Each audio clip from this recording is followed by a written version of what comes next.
How to control your picky toddler at the table. Parenting life is a struggle that nobody signed up for but naturally happened anyway. It is both something to be thankful for and something that makes you want to pull your hair out. One of the struggles of being a parent is how to control a picky toddler at the table. This is where you're going to start asking yourself what is wrong with the food that you serve and why your child keeps fussing about the food. Your child isn't the only one who goes through the picky eater phase. For this reason, you have a lot of sources on how to control your picky toddler at the table. Parents have each of their own techniques on how to make their toddler stop being a picky eater. Each technique requires a lot of patience and understanding in order to get through this stage of the child's life. The developing child is going to be a pain in the neck, but you'll love them either way. Your toddler will be persistent and hard to handle, especially if they want to have their own way. For this reason, you have to keep your sanity intact and be ready to battle that is to come so that your child is not a picky eater. Pieces of advice on how to control your picky toddler at the table. If your tricks and strategies still do not work and your baby still won't knock down the stubbornness, and then maybe these pieces of advice can help you with your dilemma. However, if these tips and tricks won't do any good, then it's time to visit your child's pediatrician, for it may be a much serious concern. 1. Your child as a picky eater is normal. Most kids are picky eaters, especially in the early stage of their life. Always remember that this is normal and it is a part of parenthood. Do not consider this as a problem, otherwise this will be more stressful for you. Number 2. Every mealtime is a family gathering.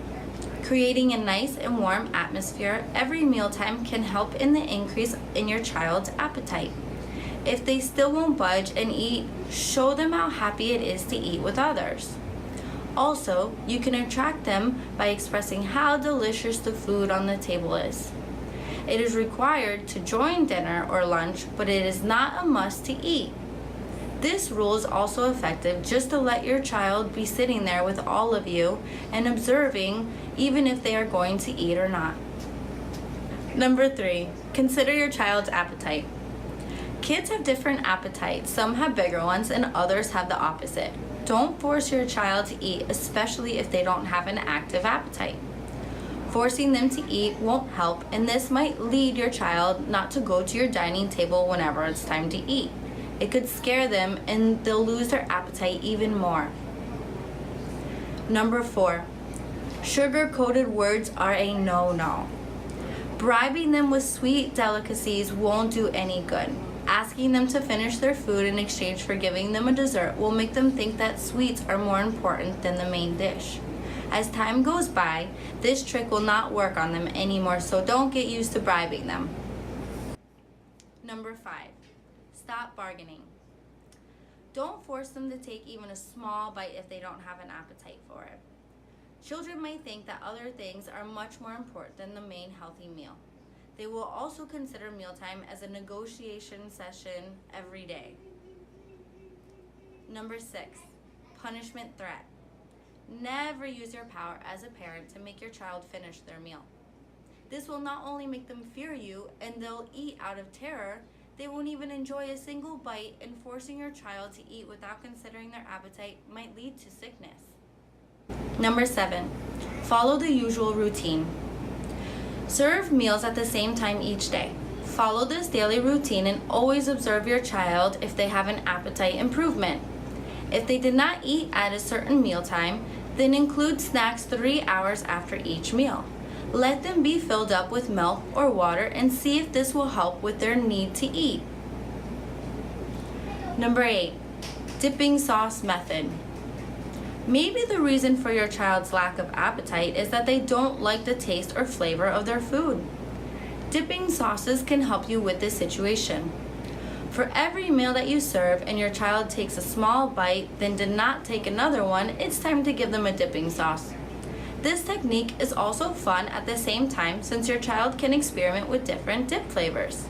Dipping sauces can be peanut sauce, hummus, pesto, avocado sauce, ketchup, mayonnaise, barbecue sauce, or cheese. Number 9, keep them away from distractions. The number one distractions when babies are eating are their toys, television shows, and electronic gadgets. Babies tend to focus more on these distractions than finishing their meal. Turn off the television, particularly when their favorite show is on air. Make sure to clean all of their toys and have them kept away in specific boxes before they start their meal. Also, this can teach your child how to focus on one thing. Number 10, let them get their food on their own. When you have called out everybody to go to the dining table and don't place any food on your child's plate, let them have their own way and pick their preferred food from the set of dishes on the table. Another trick is exaggerate your expression when eating your food so that they would get curious about the taste. Children are born curious, so tease them until they give away. It is alright if they don't eat a whole meal, but just a bit of every dish as long as they have eaten something the whole mealtime. Also, keep in mind that no child will ever let themselves starve. Sooner or later, they'll eat what's been served for them.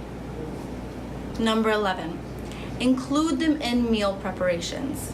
Before deciding what the menu is for the day, ask your child first what they prefer to eat. The most effective strategy on how to control your picky toddler at the table, because you'll get to hear their side and not think deeply on what went wrong with the menu for this day. Consider their decision. Maybe they want to eat a certain dish for that day. This will get them eating and enjoy their meal. However, don't let your child get used to this strategy every day, because too much meal repetitions are not healthy for them. If they suggest the same meal over and over, ask them again for another. This parenting struggle will pass just like the other concerns. Just always consider your child's preferences and feelings when making decisions for them. Don't be too hard on them, but don't be that soft too. Use the parent card, but not to the point that instead of appreciating your efforts, they'd get scared of you. How to control your picky toddler at the table is a very tricky thing, but Spec Kid Club is here to help. Spec Kid Club can give you pieces of advice with more parenting concerns.